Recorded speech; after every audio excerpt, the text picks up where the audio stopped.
दोस्तों, आज पुनः आपके समक्ष एक नए वीडियो के साथ आया हूँ, जिसमें अपने विचारों का आदान प्रदान हम आपके साथ कर रहे हैं। दोस्तों, मुझे भी कुछ कठिनाइयों का सामना करना पड़ रहा है, जैसा कि कभी पावर नहीं होती है, कभी बहुत सारी समस्याओं उत्पन्न हो जाती है, जिसके कारण ससमय आपका वीडियो मैं लोड नहीं कर पाता, जिसके वजह से आपको भी कठिनाई महसूस होती है। इसके लिए दोस्तों मुझे काफ़ी दुख है, काफ़ी कष्ट है, जो आपके मांग को पूरा नहीं कर रहा।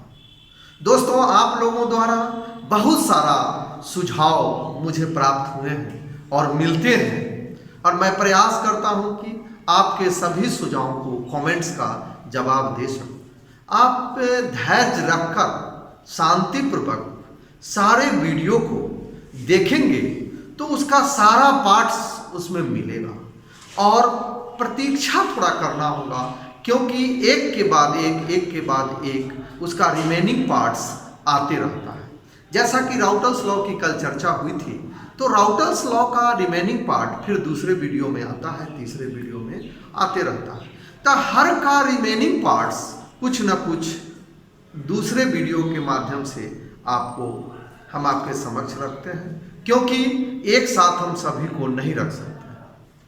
दोस्तों, आइए आज पुनः एक नए वीडियो के साथ आपके समक्ष हम कुछ प्रयास करें, ताकि जिसमें लिखा हुआ है बोर्ड पे सॉल्यूशन और सॉल्यूशन के प्रकार। कल राउटर्स लॉ जब हम पढ़े थे, तो राउटर्स लॉ में हम लोगों ने देखा था जे द्रव्य सॉल्यूशन पर राउटर्स लॉ कैसे व्यवहार करती है। तो द्रव्य घोल पर राउटर्स लॉ के बिहेवियर के आधार पर, यानी उनके व्यवहार के आधार पर घोल दो प्रकार। पहला घोल होता है आदर्श घोल, जिसे हम कहते हैं आइडियल सॉल्यूशन, और दूसरा होता है नॉन आइडियल सॉल्यूशन, अनादर्श घोल। दोस्तों, ये लिखा क्या है, types of solution, that means liquid solution on the basis of behaviours of routers law. इससे स्पष्ट होता है जे राउटर्स के नियमों के व्यवहारिक रूप से पालन करने वाले घोल, कैसे घोल, द्रव्य घोल, जिनके दो प्रकार, पहला आदर्श घोल और दूसरा अनादर्श घोल। अब आदर्श घोल किसको कहते हैं, सवाल है।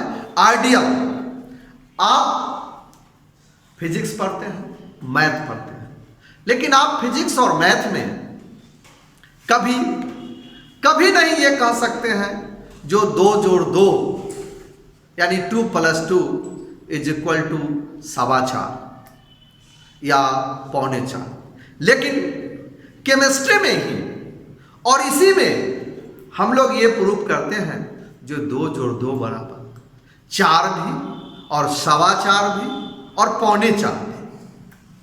तो इस वीडियो के माध्यम से आपको ये भी जानकारी देंगे, आपका कुछ विशेष अधिकार होता है इसमें, जो देखें जो 2 जोड़ 2 हमेशा 4 ही होता है, 4.25 और 2.25 नहीं होता है। लेकिन इसमें जो ये मात्रा कम होती है या अधिक होती है, वो कहाँ जाती है, उसका परिवर्तन क्या किसमें होता है, वो आपके समक्ष रखेंगे, थोड़ा इंतजार करें। आइए दोस्तों, सबसे पहले देखिए हम आइडियल सॉल्यूशन, आदर्श घोल। आदर्श घोल किसे कहते हैं, वैसे घोल, यानी वैसे द्रव्य घोल, यानी लिक्विड सॉल्यूशन, जो सभी ताप एवं सांद्रण की स्थितियों में राउटर्स के नियमों का पालन करते हैं, अर्थात जिनके निर्माण में एंथैल्पी परिवर्तन तथा आयतन परिवर्तन शून्य होती है, उसे आदर्श घोल। यानी वैसे घोल जो सभी परिस्थिति में, सभी स्थिति में राउटर्स के नियमों का पालन करते हैं। अर्थात उनके निर्माण में यानी उनके फॉर्मेशन में न तो इंथैल्पी का परिवर्तन होता है, यानी न तो ऊर्जा का परिवर्तन होता है, न उसमें ऊष्मा निकलती है और न उसमें ऊष्मा एब्जॉर्ब होती है, यानी इंथैल्पी परिवर्तन होती ही नहीं और न ही आयतन में परिवर्तन। उसे हम आदर्श घोल कहते हैं। जैसे यूं कहा जा सकता है, the solution which obey Raoult's law over the range of concentration and temperature, and during the formation which neither enthalpy change or nor volume change take place is known as ideal solution। जैसा कि आप लोगों ने देखा है, जब 50 ml solvent जोड़ 50 ml solute is equal to 100 ml solution. इससे स्पष्ट होता है जैसे घोल के निर्माण में न तो ऊष्मा का परिवर्तन होता है और न ही आयतन का परिवर्तन।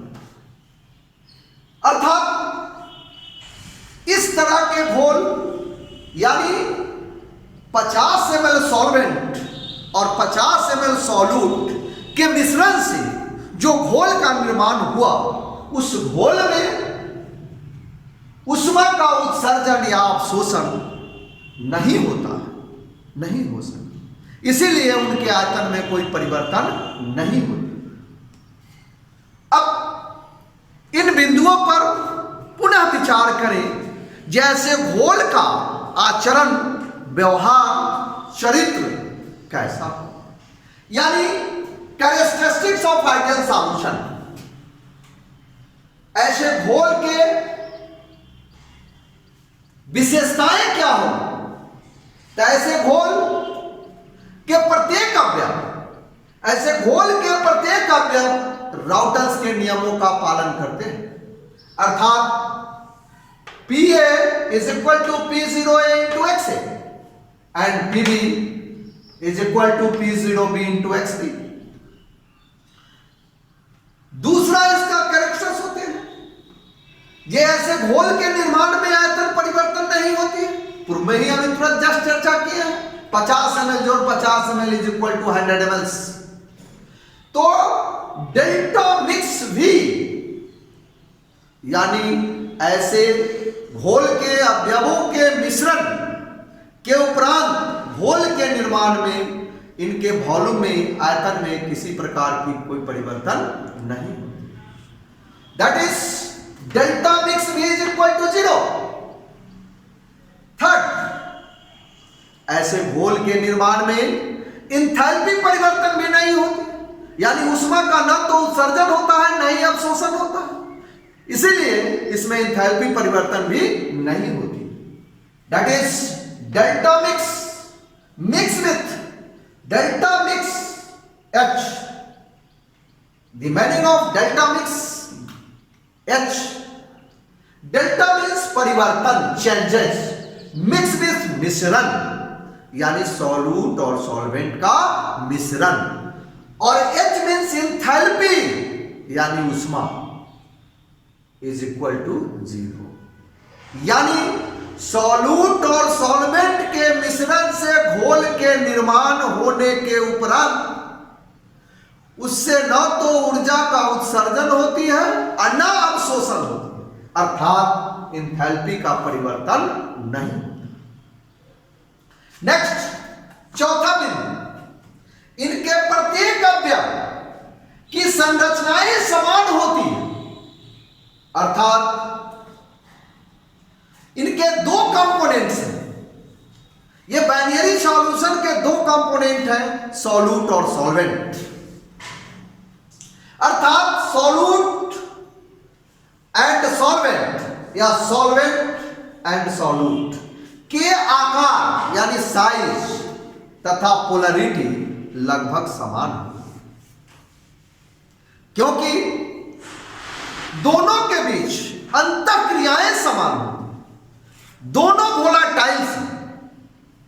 दोनों बाष्पील हैं, दोनों लिक्विड सॉल्यूशंस। आणविक स्तर पर नेक्स्ट पांचवा विशेषता आणविक स्तर पर यानी मॉलिक्यूलर लेवल पर सॉल्यूट सॉल्वेंट इंटरेक्शन यानी घोलक तथा घुल के बीच की जो अंतः क्रियाएं होती है वह समान होती है। दोस्तों, आणविक स्तर पर घोलक घुल यानी सॉल्यूट सॉल्वेंट इंटरेक्शन यानी दोनों में समान अंतः क्रियाएं होती हैं। सॉल्यूट सॉल्वेंट में तो होती हैं, साथ साथ सॉल्वेंट सॉल्वेंट तथा सॉल्यूट सॉल्यूट में भी अंतः क्रियाएं समान होती हैं। ऐसे इसको यूं कहा जा सकता है, ए बी इंटरेक्शन, ए यहां पर सॉल्यूट नहीं, ये सॉल्वेंट, ए सॉल्यूट नहीं है। ए कंपोनेंट सॉल्वेंट को इंडिकेट करता है और बी कंपोनेंट सॉल्यूट को इंडिकेट करता है। तो यहां पर देखिए A B interaction is equal to A interaction is equal to B. इससे स्पष्ट होता है दोस्तों, जे ए यानी बी बी और ए बी ये तीनों अंतः क्रियाएं समान होती हैं।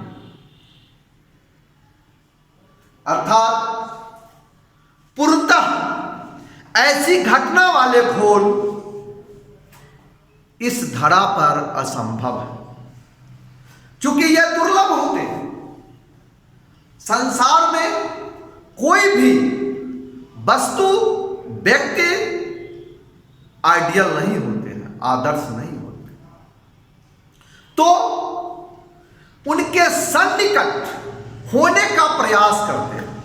जैसा कि रामायण में मर्यादा पुरुषोत्तम राम को आदर्श मनुष्य के रूप में माना गया और माता सीता को आदर्श नारी के रूप में मानी जाती है।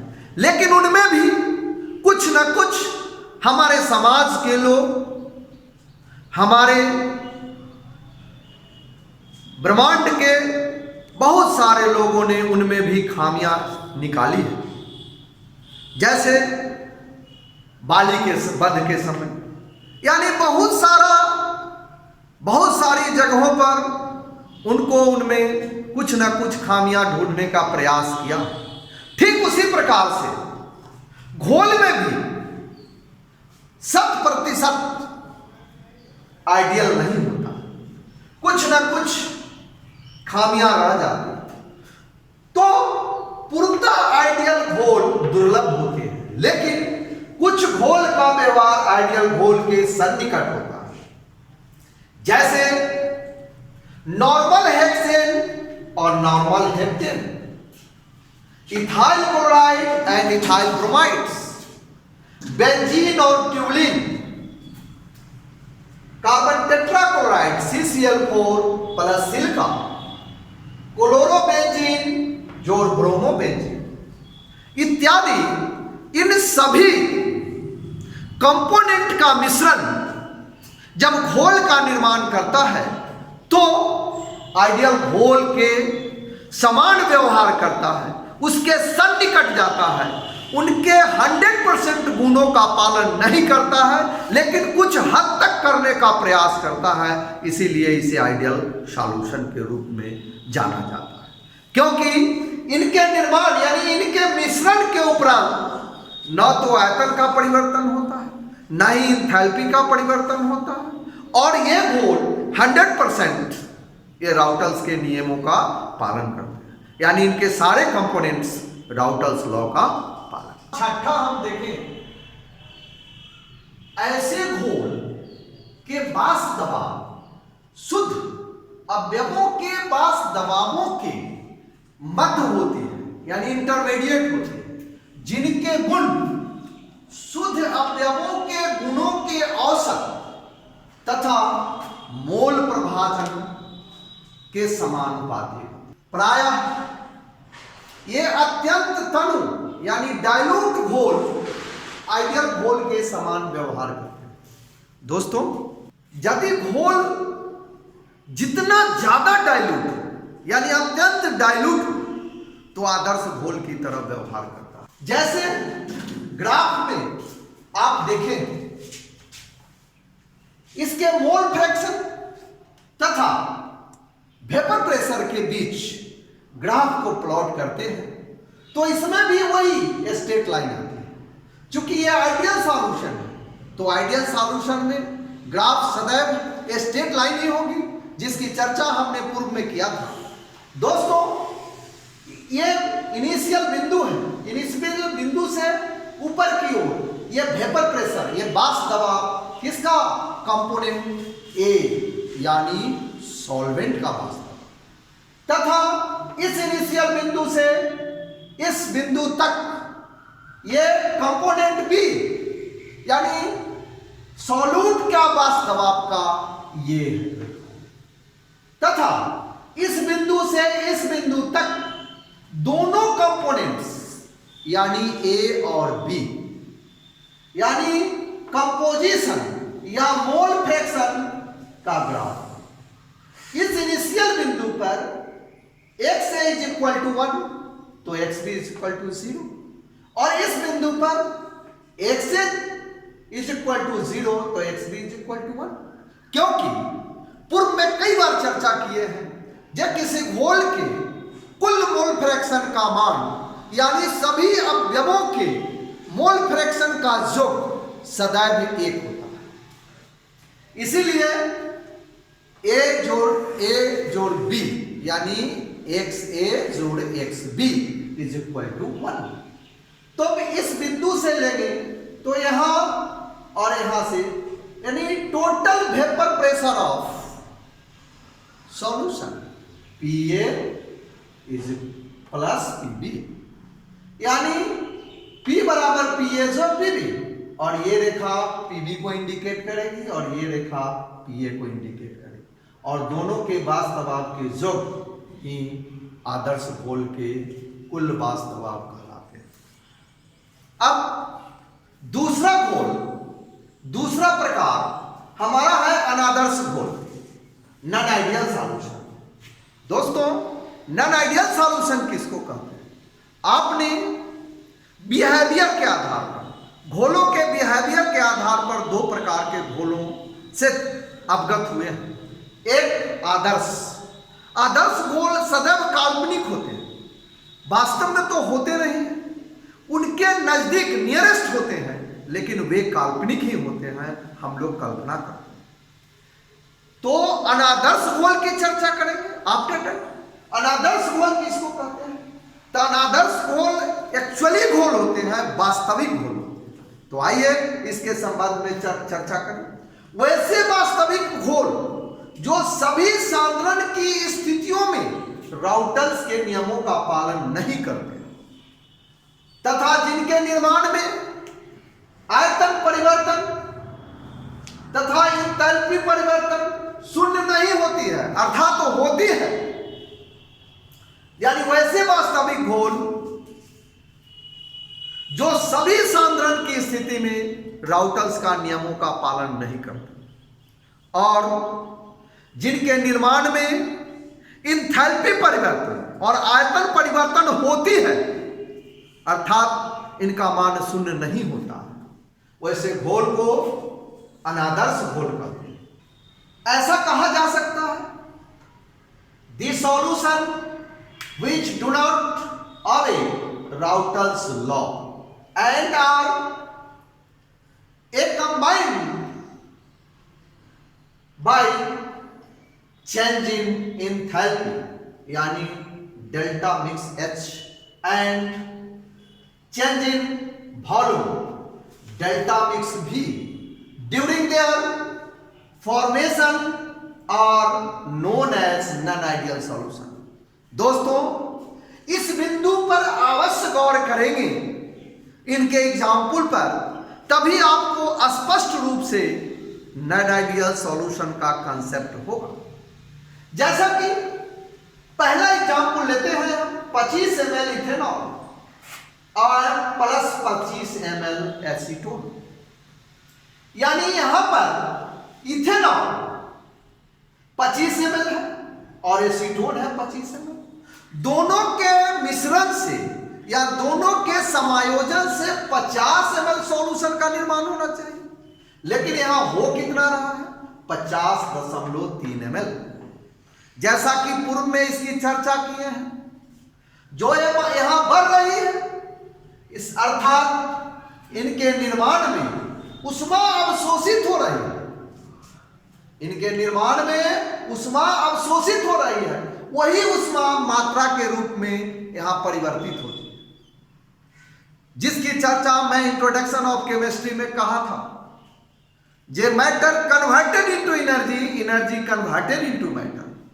मात्रा को ऊर्जा में और ऊर्जा को मात्रा में परिवर्तित किया जा सकता है, और इसी साइकिल को ही केमिस्ट्री दोस्तों यह साबित हो रहा है, प्रूफ हो रहा है। ये 25 ml जोड़ 25 ml is equal to 50.3 ml। That means ऐसे घोल के निर्माण में उष्मा का एब्जॉर्प्शन हुआ जो उनकी आयतन को बढ़ा देता है। यानी delta mix V not equal to 0 and delta mix H not equal to 0। Delta mix V का भी मान 0 नहीं है और डेल्टा X H का भी मान 0 नहीं है। दूसरा एग्जाम्पल आपके सामने ले रहे हैं, 25 ml क्लोरोफॉर्म जोड़ 25 ml एसीटोन, 49.8 ml सॉल्यूशन। दोस्तों यहां पर 25 जोड़ 25 50 ml होना चाहिए, लेकिन यह होता है 49.8 ml सॉल्यूशन। अर्थात इनके निर्माण में ऊष्मा का उत्सर्जन हुआ, एमिशन ऑफ एनर्जी या एमिशन ऑफ हीट, उष्मा उत्सर्जित हुई। जो उष्मा जितनी मात्रा में उष्मा उत्सर्जित हुई वे आयतन के रूप में घट गया। तो मैटर कन्वर्टेड इनटू एनर्जी, मात्रा किस चीज में? ऊर्जा के रूप में परिवर्तित हो गई, जितना हुई उतनी घट गई। अब that is delta mix V not equal to 0 and delta mix H not equal to 0। दोनों कंडीशन में आयतन और एंथैल्पी परिवर्तन का मान 0 नहीं हुआ। एक एग्जाम्पल में आयतन में वृद्धि होती है तो दूसरे एग्जाम्पल में आयतन में कमी हुई। तो सदैव दोनों कंपोनेंट का योग बराबर हो जाता है, लेकिन यहां पर या तो कहीं ऊर्जा उत्सर्जित हो जाती है और कहीं पे ऊर्जा अवशोषित हो जाती है। यही रीजंस है जो एक्चुअल वैल्यू नहीं दर्शा पाते, नहीं आ पाते। आइए अब आगे हम characteristics of non ideal solution की चर्चा करें। दोस्तों जैसा कि पहले ही चर्चित हुई है, जो वैसे घोल जो राउटर्स के नियमों का पालन नहीं करते। तो पहला विशेषता है कि P यानी PA vapour pressure of component A not equal to P0A into XA and PB not equal to P0B into XB। यानी दोनों कंडीशन में दोनों कंपोनेंट्स उनके मान बराबर नहीं होते, यानी राउटर्स के नियमों का पालन नहीं करते। दैट इज PB लेस या greater than P0B into XB and PA also less and greater than P0A into XA। दूसरा, यानी इनके निर्माण में आयतन परिवर्तन होती ही है। Delta mix V that is ये सॉल्यूट तथा सॉल्वेंट के मिश्रण से जो घोल निर्माण हुआ उसमें आयतन का परिवर्तन निश्चित रूप से होता है, यानी आयतन के परिवर्तन का मान शून्य नहीं। That is delta mix V is equal to positive और निगेटिव। इनका मान बढ़ भी सकता है और घट भी जा सकता है। जैसे आपने ऊपर एग्जाम्पल्स में देखा। तीसरा, delta mix H is equal to not equal to 0, यानी ऐसे घोल के निर्माण में इंथैल्पी परिवर्तन का मान भी शून्य नहीं होता। अर्थात जब शून्य नहीं होता है तो क्या होता है? इनका मान धनात्मक भी हो सकता है और ऋणात्मक भी हो सकता है, अर्थात इंथैल्पी परिवर्तन होती है। तीसरा, इनके अवयवों की संरचना एवं प्रकृति समान नहीं होती, अर्थात इसके जो घोल है, घोल में जो दोनों कंपोनेंट मिश्रित हुए हैं, ऐसे वास्तविक घोल जिनमें सॉल्यूट और सॉल्वेंट दोनों कंपोनेंट की संरचनाएं यानी structure and nature can not be similar, समान नहीं। आइए पांचवा कैरेक्टरिस्टिक्स देखें इसके। इनके अवयवों के बीच लाइक फोर्स तथा अनलाइक फोर्स समान होती है, अर्थात A B interaction not equal to A interaction and B B interaction, यानी इनके अणु आपस में लाइक फोर्स और अनलाइक फोर्स समान नहीं, क्योंकि इनके और इनके अणु असमान है। इनके अणु इनके अणु समान है और इनके अणु इनके अणु समान, अर्थात दोनों के बीच यानी दोनों अणुओं के बीच मिश्रित होने के उपरांत इंटरमॉलिक्यूलर फोर्स ऑफ अट्रैक्शन में अंतर होता है। यदि सॉल्यूट तथा सॉल्वेंट दोनों के अणुओं के बीच इंटरमॉलिक्यूलर फोर्स ऑफ अट्रैक्शन का मान ज्यादा होता है तो आयतन में कमी होती है, और दोनों अणुओं के बीच इंटरमॉलिक्यूलर फोर्स ऑफ अट्रैक्शन का मान कम जाता है तो आयतन में वृद्धि होती है। यही केसेस होती है। दोस्तों, छठा है आदर्श घोल के समान संरचना वाले अनादर्श घोल के वास्तव से अधिक या कम हो, यानी इनके वास्तव, इनके घोल के जो वास्तव है आदर्श घोल के वास्तव से कम या अधिक। आइए इनको हम ग्राफ पर प्लॉट करें। ये एक रेखा है और ये एक रेखा, दोनों इस बिंदु पर शुद्ध प्योर सॉल्वेंट यानी P0 है, वेपर प्रेशर ऑफ P0, और ये इसकी इनिशियल बिंदु है जहां XA का मान 1 है और XB का मान 0 होगा। इस बिंदु पर XA का मान 0 होगा तो XB का मान 1। इधर मोल फ्रैक्शन ऑफ कंपोनेंट, यानी इनके मोल फ्रैक्शन में वृद्धि होती है इस तरफ, जिसको कहा जाता है कंपोजिशन।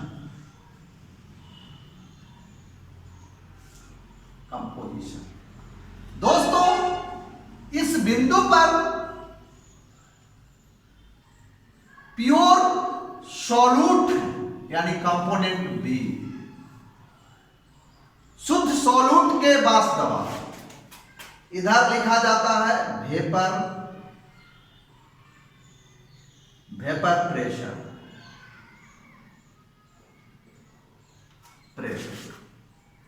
इस तरह।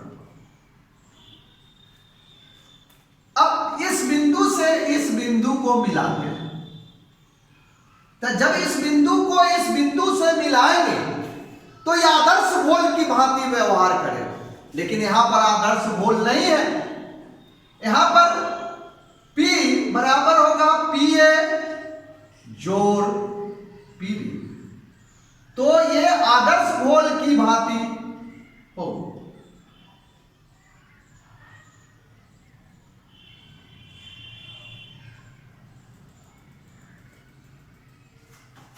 और यह आदर्श घोल की तरह व्यवहार करेंगे तो इस प्रकार का ग्राफ आपने देखा है। अब आप लोगों ने देखा है जब यह P का मान धनात्मक होता है तो ग्राफ ऊपर की ओर जाए यानी पॉजिटिव होगी, और यदि निगेटिव होगी तो ये ग्राफ नीचे की ओर जाए, तो इसका मान निगेटिव होगा। ठीक इसी प्रकार यहां भी होगी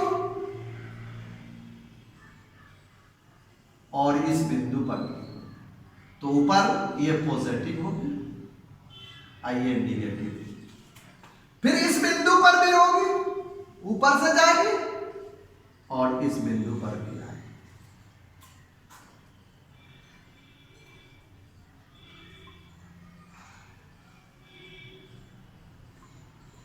अब दोस्तों ये मान पॉजिटिव होगी तो ये मान निगेटिव होगी।